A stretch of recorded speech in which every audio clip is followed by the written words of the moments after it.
kada te slave i hvale, čini sledeće. Razmišljaj o tome koliko si nedostojan, nisi grešan. Niko nije blag, osim jedino na Bogu. Evanđelje po Mateju. Po rečima Spasitelja naše koji je jedini dostojan svake hvale i slave. Po 2. Slavu i hvalu drži za vetar koji dolazi i prolazi, jer ljudi često one koje danas hvale i slave potom kude i grbe. Vidiš da je ljudska slava tašta i poput dima nestaje. Budi nalik mrtvacu koji ni na kuđenje, ni na hvaljenje ne reaguje. Nalik drvetu koji plodove rađa, ali ćuti. Nalik izvoru iz koga voda izvire, a niti od huljenja ne presušuje, niti od pohvala buja.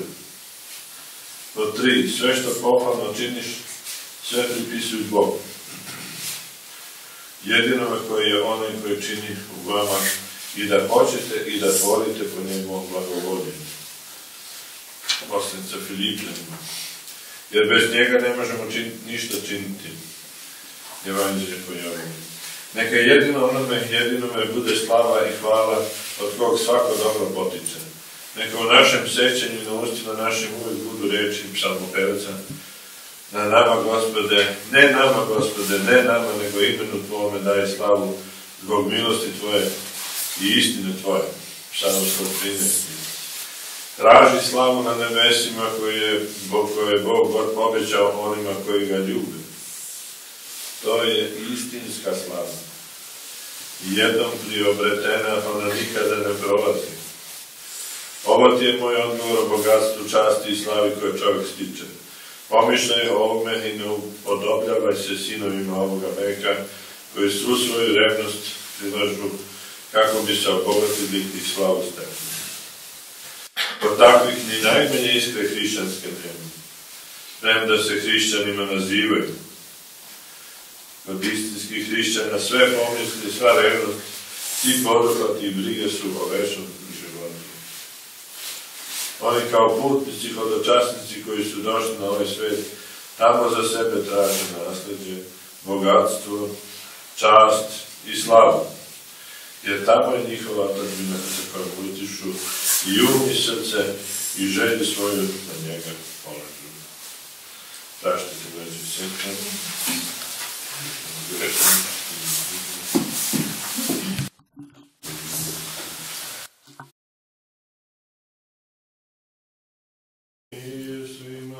I duhovi Tvojemu, roki men glas peti, Ti, Gospode, sačuvat ćeš nas i odbranit ćeš nas od roda ovoga i do vijeka.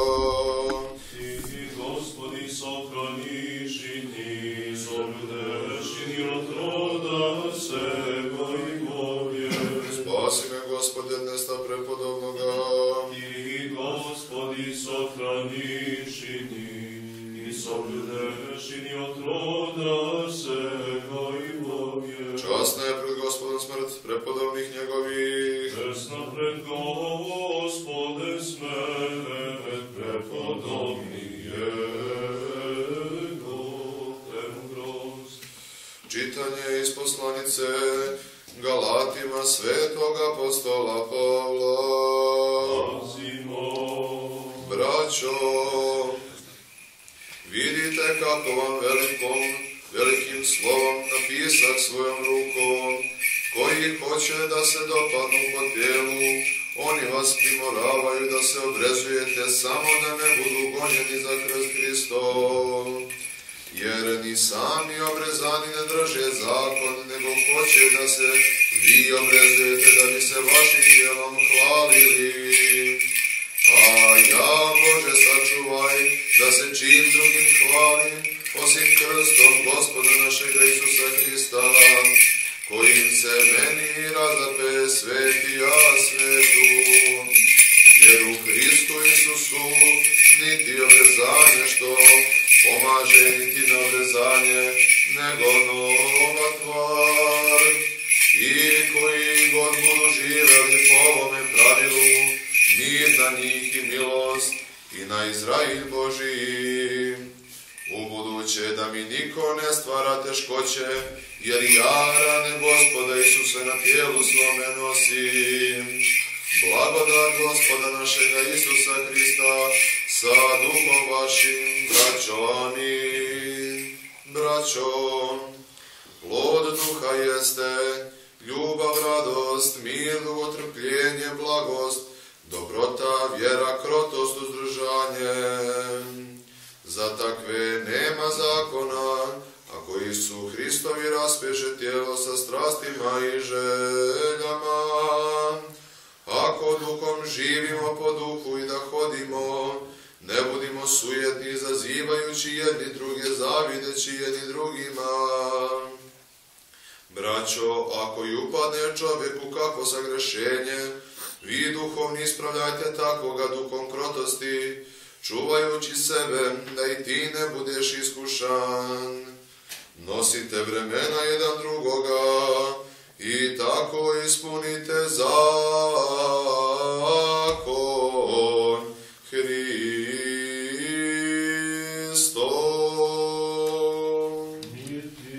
I duhovi tvojemu. Aleluja, aleluja, aleluja. Aleluja. Aleluja. Aleluja. Blažen čovek koji se boji Gospoda, u zapovjestima njegovim će htjeti veoma. Aleluja. Aleluja. Aleluja. Moćno će biti na zemlji sjeme njegovo. Aleluja. Aleluja.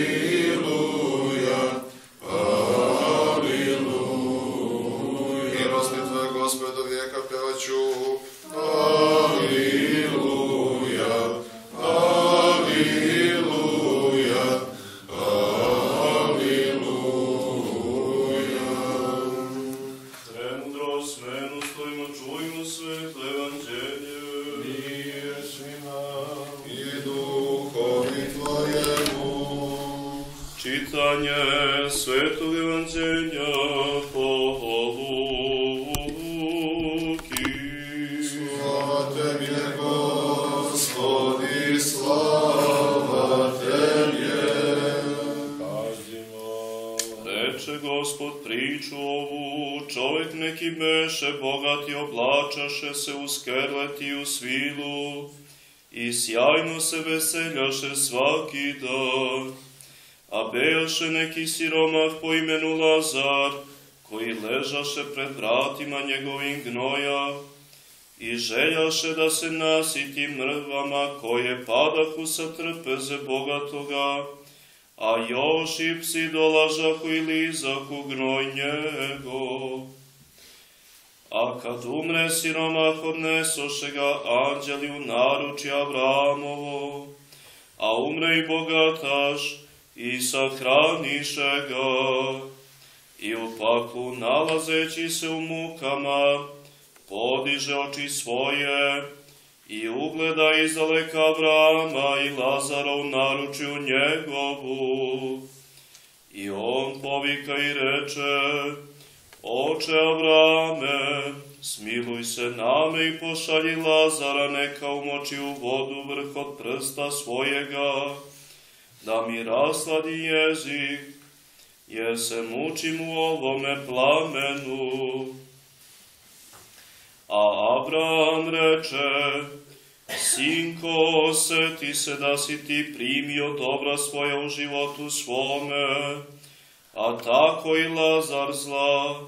Sada pak on se teši, a ti se mučiš. I povrh svega toga postavljena je među nama i vama velika provalija, da oni koji bi hteli odvud k vama preći ne mogu, niti oni otuda k nama prelaze. Tada reče: Molim te, pak oče, da ga pošalješ do oca mojega, jer imam 5 braće, neka im posvjedoči da ne bi oni došli na ovo mesto mučenja.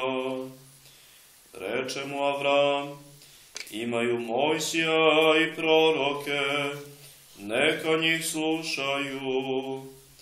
A on reče, ne oče Avrame, nego ako im dođe neko iz mrtvih, pokajaće se.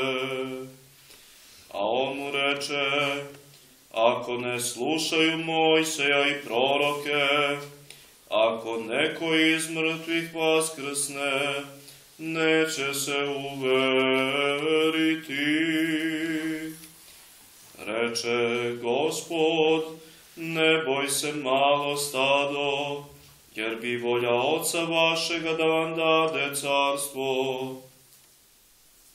Prodajte što imate i dajte milostinju, načinite sebi kese koje neće obeštati, riznicu na nebesima koja se neće isprazniti, gde se lopov ne približava niti moljac kvari. Jer gde je blago vaše, onda će biti srce vaše. Neka budu bedra vaša opasana i svetiljke zapaljene. A vi, slični ljudima koji čekaju Gospodara svojega, kada će se vratiti sa svadbe, da mu čim dođe i kucne odmah otvore. Blagoslugama onim koje Gospodar došavši nađe budne, zaista vam kažem da će se opasati i posadit će ih i pristupit će, te će im služiti. I ako dođe u drugu stražu i u treću stražu dođe i nađe ih tako, blagoslugama oni.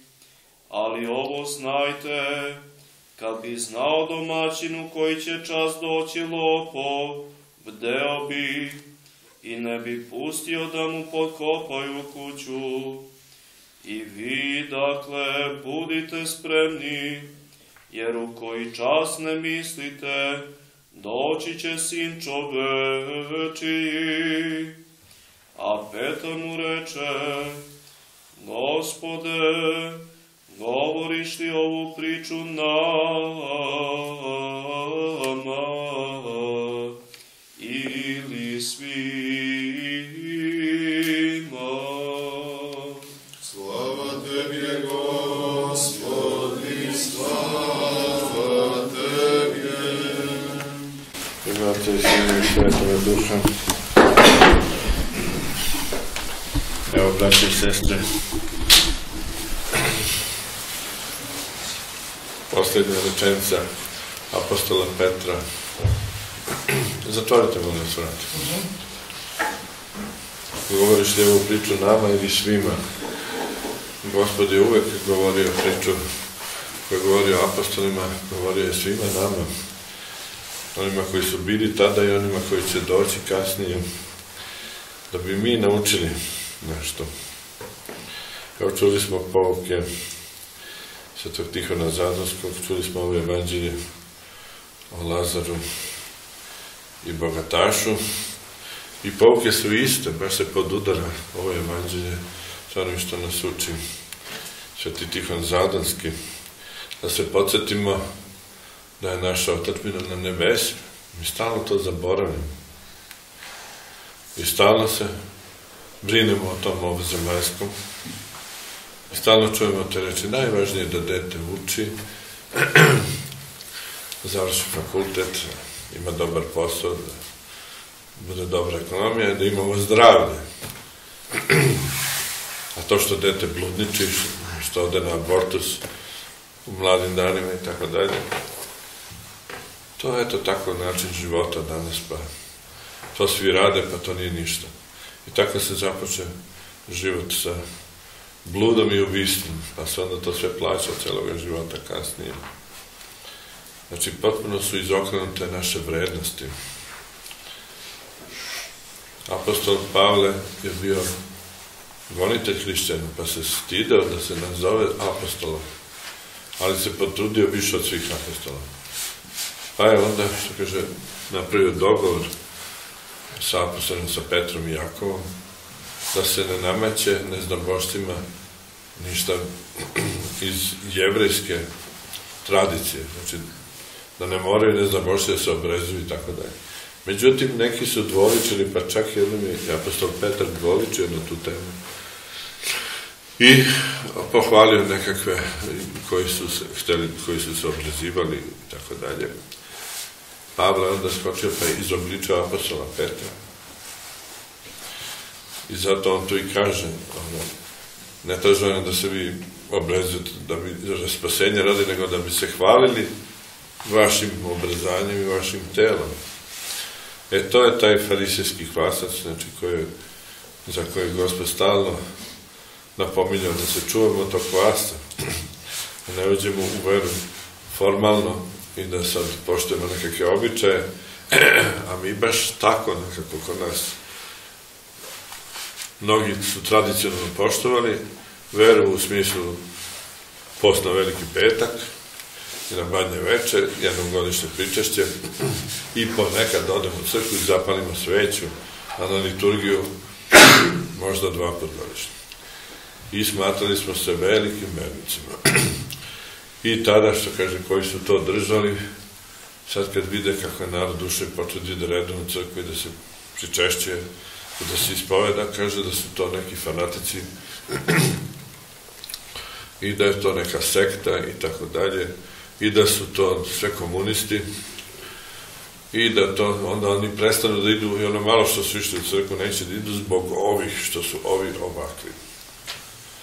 Međutim, baš jedan sveštenik skoro rekao, daleko više ima sad pravih vernika među tom decom komunista koje su se pokajale, koje su ušle u crkvu i koje su naučili onako kako treba. Znači, koje su primili veru kako treba. Jer ta tradicionalna vera, to je bilo više poštovanje nekakvih navika i tradicije, tako da. To je bolje od ničega, ali to nije bila prava vera. Jer po našim kanonima, ko ne posti sredu i petak, neki od postava piše da se odluči od crkve. I to je, recimo, kod Grka i Rusa tako, oni smatruju, ako čovjek ne posti sve postava, ako ne ide redovno u crkvu, da nije pravoslavan. Ovo su sve marketing satane i komunista, samo da se slomi čovjek i naše tradicije i da se uopšte ne idu u crkvu. Kod Rusa je bio jedan sistem, ali su pokušali da uliše svo sveštenstvo. Na kraju su imali tu bezbružnu petoljetku pred Drugi svjetski rat, gde nigde javno nije bilo liturgije, 5 godina. Znači, postojala samo u katakombnoj crkvi. A kod nas Tito Lukav nastupio, on nije ništa zabranio, čak nije zabranio ni veronauku do negde 47. 8. godine. A nego je kroz školu, kako kaže Justin Lukav, dao takva učenja da su se sama deca zastidela da idu u crkvu. Zato što su govorili da samo neobrazovani i zatucani i maloumni idu u crkvu i tako da.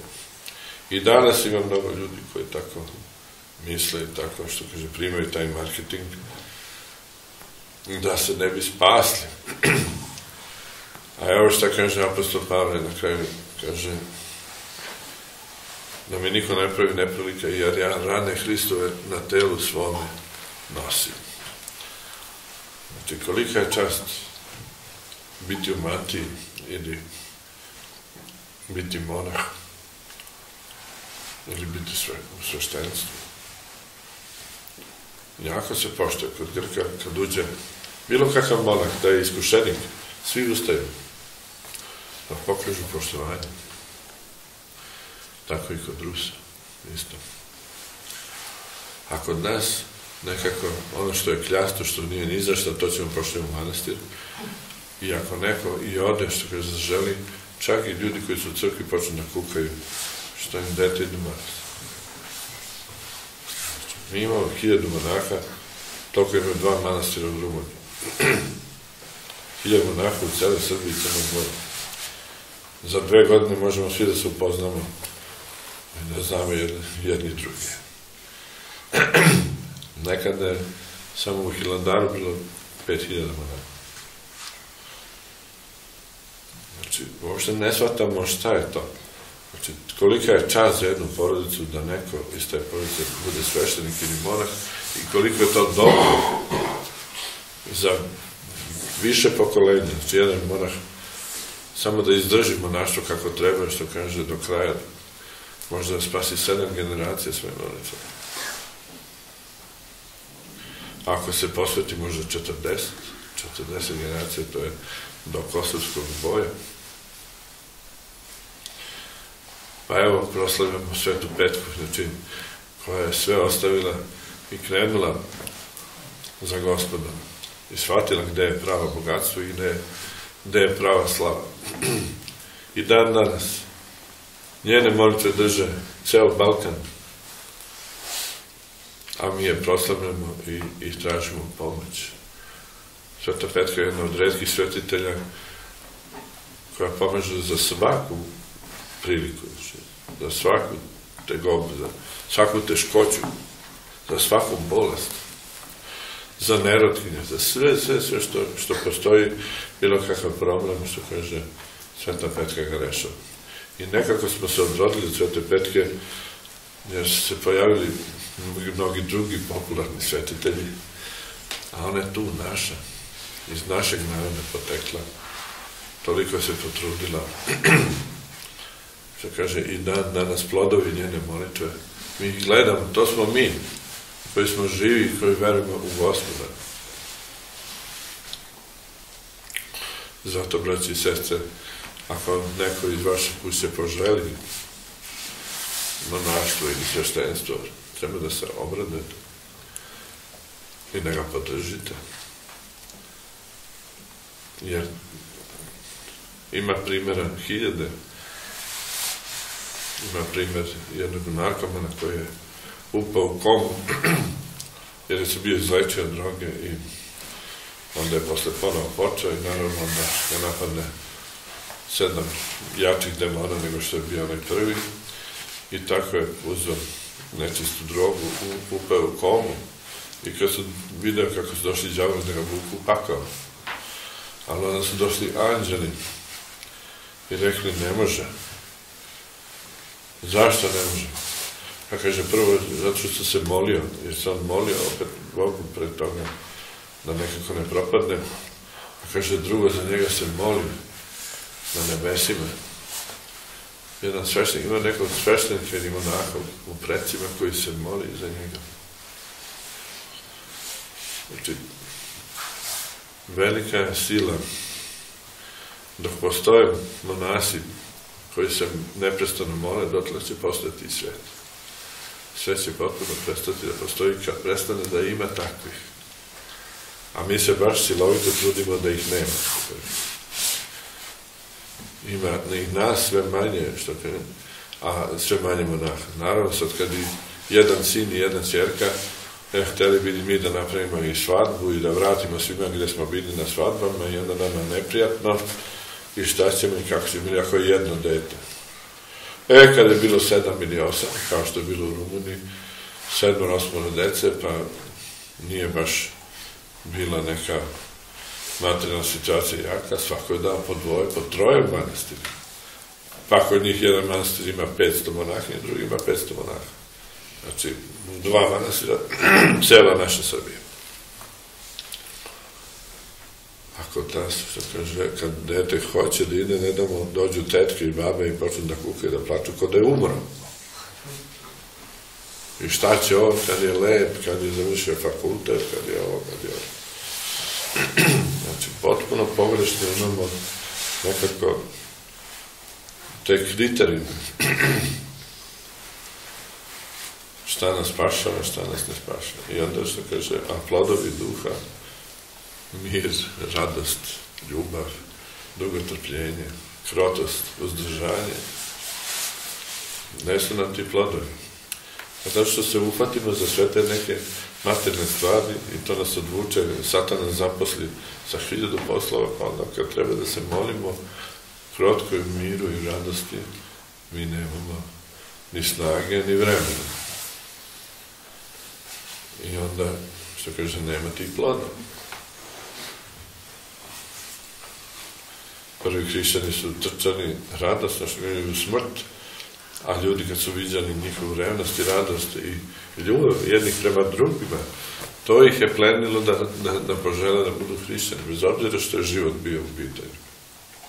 A nas kad vidi ovako turobni, depresivne, idemo u crkve i molimo se Bogu i tako i salno kukamo i ništa nam ne valja.